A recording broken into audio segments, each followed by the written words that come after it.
ಚಪಾಳ ಇರ್ಲಿ, ಯಾವ ಶೀರ್ಷಾಸನವನ್ನ ಹಾಕೋದ್ರಿಂದ ಮನುಷ್ಯನ ಮೆದುಳ ಏನಾಗ್ತದ ಅಂತಂದ್ರ ಶುದ್ಧೀಕರಣವಾಗ್ತದ. ಮೆದುಳಿಗೆ ಡೈರೆಕ್ಟ್ ಸಂಬಂಧಪಟ್ಟಿರುವಂತ ಯಾವುದೇ ಕಾಯಿಲೆಗಳು ಬರಬಾರದು ಅಂದ್ರೆ ಅದು ಏನ್ ಮಾಡಬೇಕು ಅಂತಂದ್ರೆ ಶೀರ್ಷಾಸನವನ್ನ ಹಾಕೋದ್ರಿಂದ ಆ ಸಮಸ್ಯೆಗಳ ಪರಿಹಾರ ಆಗ್ತದೆ ಅನ್ನುವಂಥದ್ದನ್ನು ಹೇಳ್ತಾ, ಅದರ ಜೊತೆಗೆ ಮುಂದಿರುವಂತ ಆಸನ ಯಾವುದು ಅಂತ ಕೇಳಿದ್ರ ಬಕಾಸನ.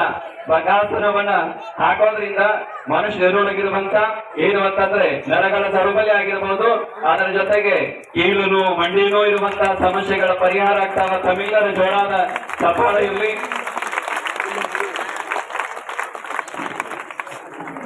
ಈಗ ಮುಂದೆ ಇರುವಂತದ್ದು ಪದ್ಮ ಮಯೂರಾಸನ.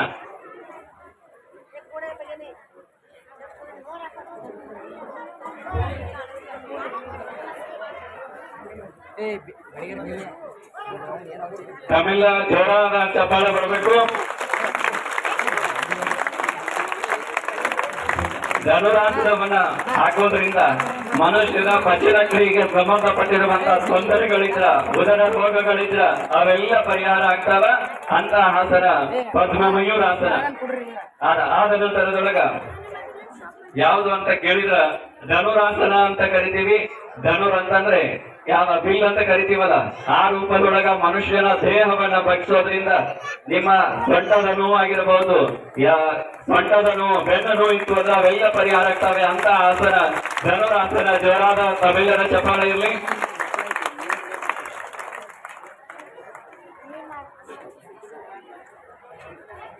ಆದ ನಂತರದೊಳಗ ಹನುಮಾನಾಸನ.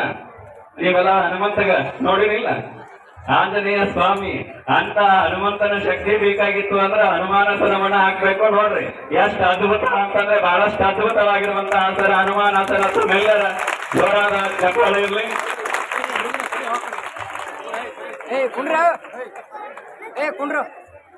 ಮತ್ತ ಮುತ್ತಾರ ಹನುಮಾನಾಸನ ಮಾಡ್ಯಾರಂತ ನೀವು ಸಣ್ಣ ಹೋಗಿ ಮನ್ಯಾಗ ಮಾಡಕ್ ಹೋಗಿ ಮತ್ತೆ ಕಾಲು ಬರ್ಕೊಂಡು ಗೊತ್ತಿರಂದ್ರೆ ಏನ್ ಮಾಡೋದು?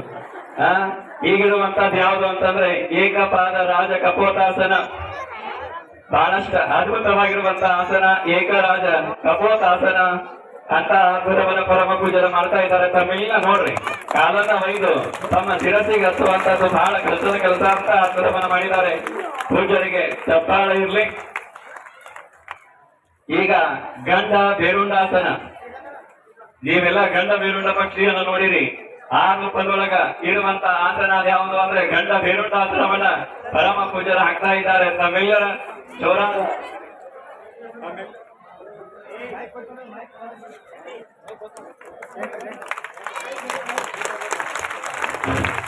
ಗಂಡ ಬೇರುಂಡಾಸನ. ತಮ್ಮೆಲ್ಲರ ಜೋರಾದ ಚಪ್ಪಾಳೆ.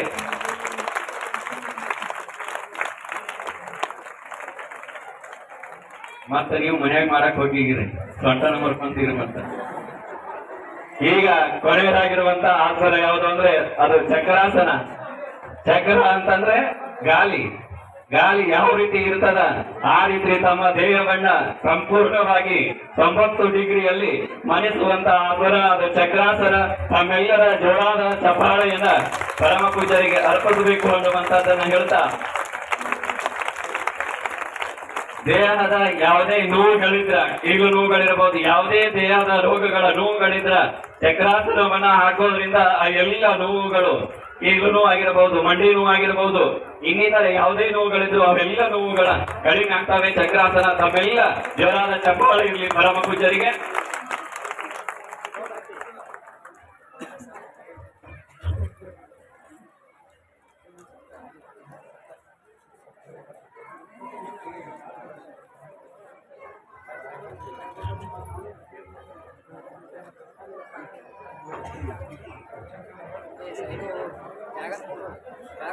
ನಿಮಗೆಲ್ಲ ಕಲಬುರಗಿ ಒಳಗೆ ಇರುವಂತವ್ರು ಇದ್ರಂದ್ರ ಪರಮ ಪೂಜರು ಕಲಬುರಗಿ ಒಳಗ ಯೋಗ ಶಿಬಿರವನ್ನ ಆಯೋಜನೆ ಮಾಡಿರ್ತಾರೆ. ಕಲಬುರಗಿ ಒಳಗೆ ಇರುವಂತಹ ಮಂದಿ ತಾವು ಪರಮ ಪೂಜರ ಹತ್ರ ಯೋಗವನ್ನ ಹೋಗಿ ಕಲಿಯುವಂತ ಅವಕಾಶ ಇರ್ತವೆ. ಅಂತಹ ಶ್ರೀ ಗುರುಜಿಯವರು ಯಾವ ಶಿವಯೋಗ ಮಂದಿರದ ಸಾಧನೆ ಒಳಗ ಶಿವಯೋಗ ಮಂದಿರದ ಅನಗಲ ಗುರು ಕುಮಾರ ಶಿವಯೋಗಿಗಳವರ ಸ್ಥಾಪಿಸಿರುವಂತಹ ಶಿವಯೋಗ ಮಂದಿರ ಒಂದು 100 ವರ್ಷಗಳ ಹಿಂದೆ ಇಂತಹ ಸಾಧಕರನ್ನ, ಮಠಾಧೀಶರನ್ನ, ಗುರುಗಳನ್ನ ತಯಾರು ಮಾಡಿರುವಂತಹ ಸಂಸ್ಥೆ ಅದು ಯಾವುದು ಅಂತ ಕೇಳಿದ್ರೆ ಶಿವಯೋಗ ಮಂದಿರ ಅನ್ನುವಂಥದ್ದು. ಅಂತಹ ಶಿವಯೋಗ ಮಂದಿರದಲ್ಲಿ ಸಾಧನೆಯನ್ನ ಮಾಡಿರುವಂತಹ ಪರಮ ಪೂಜ್ಯರು ಈಗ ಕಲಬುರಗಿ ಒಳಗ ಯೋಗ ಶಿಬಿರವನ್ನ ಆಯೋಜನೆ ಮಾಡುವಂತವ್ರು. ಈಗ ವಿಶೇಷವಾಗಿರುವಂತಹ ಏನು ಅಂತ ಕೇಳಿದ್ರ ಸೂತ್ರ ನೇತಿಗೆ ಅಂತ ಕರೀತಾರ. ನಮ್ಮ ಮೂಗಿಗೆ ಸಂಬಂಧಪಟ್ಟಿರುವಂತ ಏನೋ ತೊಂದರೆಗಳಿದ್ರ ಬಹಳ ಜನ ಹೇಳ್ತಿರ್ತಾರ, ಮೂಗಿನೊಳಗ ಮಾಂಸ ಬೆಳೆದಿರ್ತೀರಿ, ಆಪರೇಷನ್ ಮಾಡಿದ್ರಿ, ನಮ್ಮ ಮೂಗೆ ಕಟ್ಟಿರ್ತಾರ ಅಂತ ಹೇಳಿ. ಅಂತಹ ಸಮಸ್ಯೆಗಳಿಗೆ ಏನು ಅಂತಂದ್ರ ಸೂತ್ರ ರೀತಿ ಅಂತ ಕರೀತಾರ. ನೋಡ್ರಲ್ಲಿ ಏನು ಅಂತ ಕೇಳಿದ್ರ ಮೂಗಿನೊಳಗ ಇದನ್ನ ಹಾಕಿ ಅದನ್ನ ಬಾಯಿ ಒಳಗ ತೆಗೆಯುವಂತದ್ದು. ನೋಡ್ರಿ, ಮೂಗಿನೊಳಗೆ ಹಾಕಿ ಬಾಯಿಯೊಳಗೆ ತೆಗೆದು ನಿಮ್ಮ ಮೂಗಿನೊಳಗಿರುವಂತಹ ಸಮಸ್ಯೆಗಳನ್ನ ಇದರ ಮುಖಾಂತರ ಪರಿಹಾರ ಆಗ್ತದ. ಅದಕ್ಕೆ ಏನಂತ ಕರೀತಾರ ಅಂದ್ರ ಸೂತ್ರ ನೀತಿ ಅಂತ ಕರೀತಾರ. ಅಂತಹ ಸೂತ್ರ ನೀತಿಗಳ ಪ್ರದರ್ಶಿರುವಂತಹ ಪರಮ ಪೂಜರಿಗೆ ಜೋರಾದ ಚಪ್ಪಾಳೆ. ಗಂಟಲು ಮತ್ತು ಏನಪ್ಪಾ ಅಂದ್ರ ಮೂಗಿಗೆ ಸಂಬಂಧಪಟ್ಟ ಸಮಸ್ಯೆಗಳು ಈ ಯೋಗವನ್ನ ಮಾಡೋದ್ರಿಂದ ಹೋಗ್ತಾ ಇರ್ತಾವೆ. ನಾನು ಇನ್ನೇನು ದಿವಸ ಹೇಳಿದ್ದೆ ಏನು ಅಂತ ಕೇಳಿದ್ರ ಇಂದಿನ ಋಷಿಮುನಿಗಳು ಬಹಳಷ್ಟು ವರ್ಷಗಳ ಕಾಲ ಬದುಕಬೇಕಾಗಿತ್ತು ಅಂದ್ರ ಅವ್ರು ಮಾಡುವಂತ ಯೋಗ ಯಾವ್ದಾಗಿತ್ತು ಅಂದ್ರ ವಸ್ತ್ರಧೌತಿ ಅಂತ ಹೇಳಿದ್ದೆ. ವಸ್ತ್ರಧೌತಿ ಅಂತಂದ್ರೆ ಅರುಬೆಯನ್ನು ನುಂಗಿ ನಮ್ಮ ದೇಹದ ಒಳಗಿರುವಂತ ಕಲ್ಮಶವನ್ನ, ಜಠರಾಗ್ನಿಯನ್ನ, ಹೃದಯಕ್ಕೆ ಸಂಬಂಧಿಸಿರುವಂತಹ ಕಾಯಿಲೆಗಳಿಂದ ಮುಕ್ತಿ ಹೊಂದಬೇಕಾಗಿತ್ತು ಅಂದ್ರೆ ಯಾವ ವಸ್ತ್ರಧೌತಿಯನ್ನ ಮಾಡುವುದರ ಮುಖಾಂತರ ಒಳಗಿರುವಂತಹ ಜಠರಾಗ್ನಿಯನ್ನ ಸ್ವಚ್ಛ ಮಾಡುವಂತಹ ಒಂದು ಬಹಳಷ್ಟು ಕಷ್ಟಕರ ಯೋಗ. ಈ ಯೋಗ ಹೆಂಗ ಅಂತಂದ್ರ ಬಹುಶಃ ಅವ್ರು 7 ಮೀಟರ್ ಅರಬೆ ಇರ್ತಾರ. ಅದು ಸಮಯ ಬಹಳ ಕಡಿಮೆ ಇರೋದ್ರಿಂದ 4 ಮೀಟರ್ ಅರಬೆಗಳನ್ನ ನುಂಗಿ ಏನ್ ಮಾಡ್ತಾ ಇದ್ದಾರೆ ಅಂತಂದ್ರೆ ಅದನ್ನ ಹೊರಗೆ ತೆಗೆಯುವುದರ ಮುಖಾಂತರ ದೇಹದ ಒಳಗಿರುವಂತಹ ಕಲ್ಮಶವನ್ನ ಹೊರಗಾಕುವಂತದ್ದು. ಇವತ್ತಿನ ಕಾರ್ಯಕ್ರಮಕ್ಕೆ ವಿಶೇಷವಾಗಿ ಆಗಮಿಸಿರುವಂತಹ ಅತಿಥಿಗಳಾಗಿ ಆಗಮಿಸಿರುವಂತಹ ನಮ್ಮ ಕಾಂಗ್ರೆಸ್ಸಿನ ಮುಖಂಡರಾಗಿರುವಂತ ಯಾವ ಸುಭಾಷ್ ರಾಠೋಡ್ ಅವರು ವೇದಿಕೆಗೆ ಆಗಮಿಸ್ತಾ ಇದ್ದಾರೆ. ಪೂಜ್ಯರ ದರ್ಶನ ಆಶೀರ್ವಾದವನ್ನು ಪಡ್ಕೊಳ್ಳಿಕ್ಕೆ ನಮ್ಮೆಲ್ಲರ ಜೋರಾದ ಚಪ್ಪಾಳೆಯನ್ನ ಕಟ್ಟಿ ಅವರಿಗೆ ಈ ಕಾರ್ಯಕ್ರಮಕ್ಕೆ ಹೃದಯಪೂರ್ವಕವಾಗಿ ಸ್ವಾಗತವನ್ನು ಕೋರಬೇಕಾಗ್ತದೆ.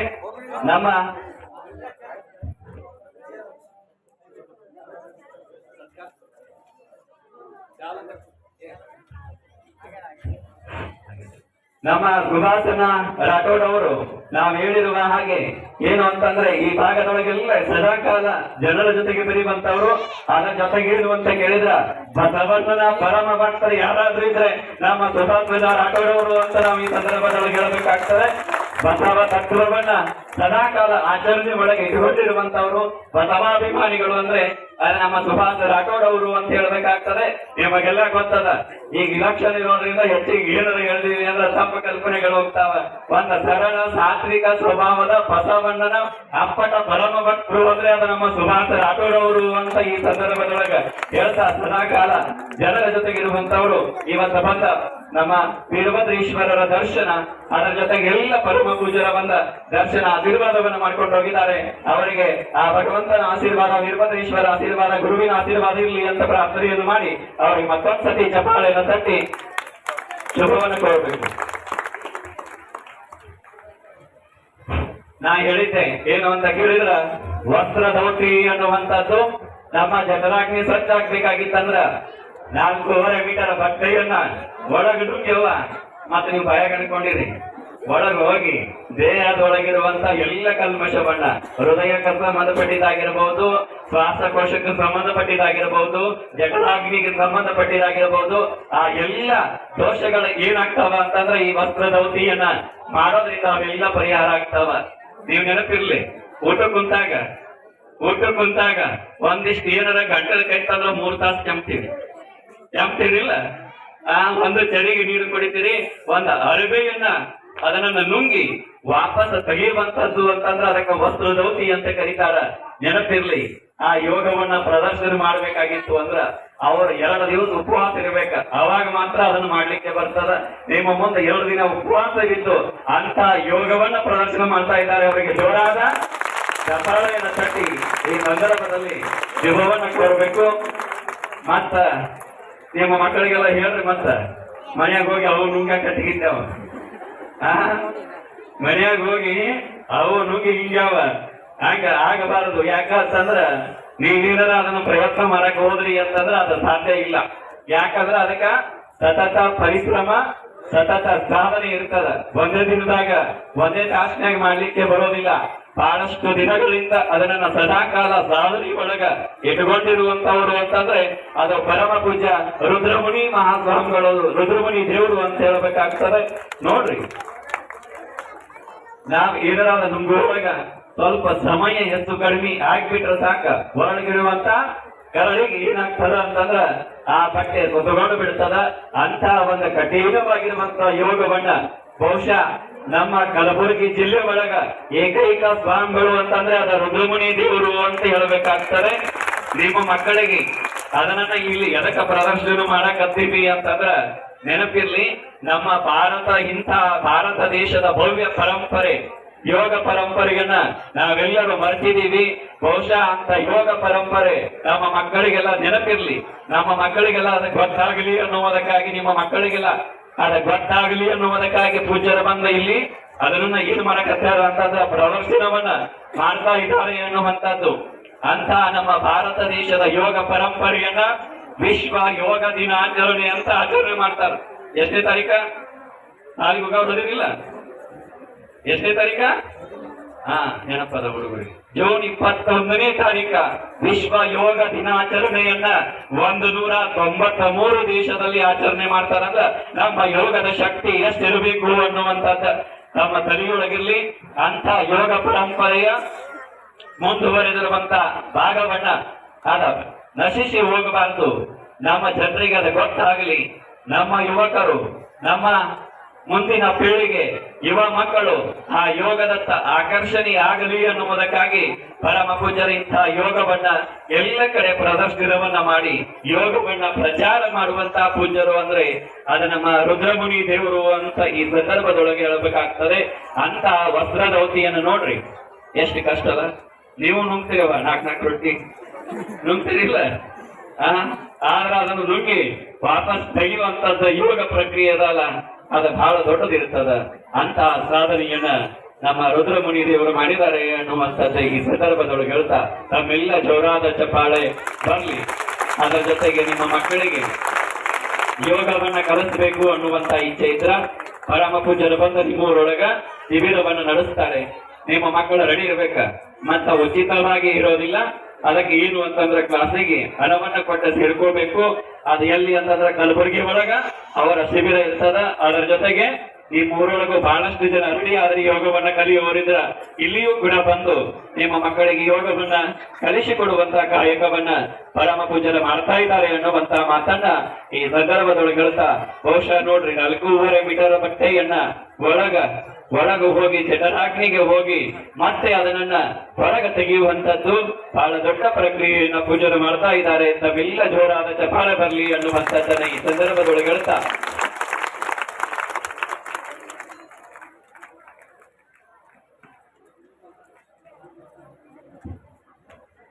ನೆನಪಿರ್ಲಿ, ಮಾನ್ಯ ಅಪ್ಪ ಅವ್ರು ಹಿಂಗ ಒಂದ್ ಊರಾಗ ಹೋಗಿ ಈ ತರ ಬಟ್ಟೆ ನುಂಗಿ ಯೋಗ ಪ್ರದರ್ಶನ ಮಾಡಿ ಬಂದಾರ.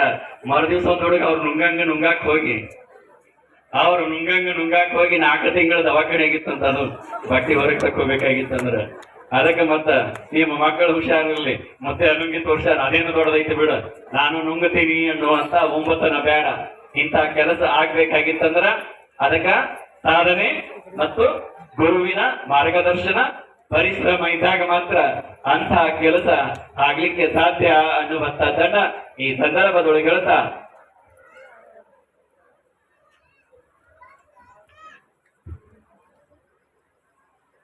ನುಂಗದ್ ನೋಡಿದ್ರಿಲ್ರಿ ಅವ್ರು ಬಹಳ ಚಂದ ನುಂಗ್ತಾರ. ನಮ್ಮೂರ್ ಕಡೆಗೆ ನುಂಗ್ತಾರ ಹಿಂಗೆ. ನಮ್ಮ ಊರಾಗ ಊರೇ ನುಂಗ್ಯಾರ, ರೋಡೇ ನುಂಗ್ಯಾರ, ಮನಿನೇ ನುಂಗ್ಯಾರ. ನುಂಗಿ ಒಳಗೆ ಹೋಗ್ಯಾವ. ನಮ್ಮ ಊರಾಗ ಇವ್ರು ಪ್ರದರ್ಶನ ಮಾಡಕತ್ತಾಗ ಹಿಂಗೆ ನುಂಗಲಕತ್ತಿದ್ರು. ಹೇಳಕತ್ತು ಒಂದ್ ಹುಡುಗ ಎದ್ರಿ ಅಂತ ಕೇಳ್ದ, ಇದೇನ್ ದೊಡ್ಡ ಮಾತ್ರಿ, ನಮ್ಮ ಊರೇ ನುಂಗ್ಯಾರ, ಇದು ಅರ್ಬಿ ನುಂಗರೇ ದೊಡ್ಡ ಮಾತು. ಅವ್ನು ಜೋರಾಗಿ ಚಪ್ಪಾಳೆಯನ್ನು ಮಾರಿಸ್ಬಿಡ್ತಾವೆಲ್ಲ. ಸಂಪೂರ್ಣವಾಗಿ 4.5 ಮೀಟರ್ ಬಟ್ಟೆಯನ್ನ ಒಳಗಿರುವಂತಹ ಕರಳನ್ನ ಸ್ವಚ್ಛ ಮಾಡಿ ಬರುವಂತಹ ಪ್ರಕ್ರಿಯೆ, ಅಂತಹ ಪ್ರಕ್ರಿಯೆಯನ್ನ ಪೂರ್ಣಗೊಳಿಸಿದ್ದಾರೆ ಪರಮ ಪೂಜ್ಯರು. ತಾವೆಲ್ಲ ನೋಡಬಹುದು. ಬಹುಶಃ ಇದ ಅಷ್ಟಿಷ್ಟ ಸುಲಭವಾಗಿ ಬರುವಂತ ಯೋಗ ಪ್ರಕ್ರಿಯೆ ಅಲ್ಲ. ಒಳಗಿರುವಂತ ಕರುಳನ್ನ, ಅದರ ಜೊತೆಗೆ ಜಠರಾಗ್ನಿಯನ್ನ, ಹೃದಯ, ಶ್ವಾಸಕೋಶ ಎಲ್ಲವನ್ನ ಏನ್ ಮಾಡ್ತದ ಅಂತಂದ್ರ ಸ್ವಚ್ಛ ಮಾಡ್ತದ. ಅಂತ ಯೋಗ ಪ್ರಕ್ರಿಯೆಯನ್ನ ಪರಮ ಪೂಜ್ಯರು ಪೂರ್ಣಗೊಳಿಸಿದ್ದಾರೆ. ನೋಡ್ಬೋದು ತಾವೆಲ್ಲ ಪೂರ್ತಿಯಾಗಿ ಒಳಗೋಗಿರುವಂತದ್ದು. ತಾವೆಲ್ಲ ಜೋರಾದ ಚಪಾಳೆ ಬರಲಿ. ಈಗ ಅದನ್ನ ಮರಳಿ ಏನ್ ಮಾಡ್ತಾರ ಅಂತಂದ್ರ ಹೊರಗೆ ತೆಗೆಯುವಂತ ಪ್ರಕ್ರಿಯೆ ಇರ್ತದ.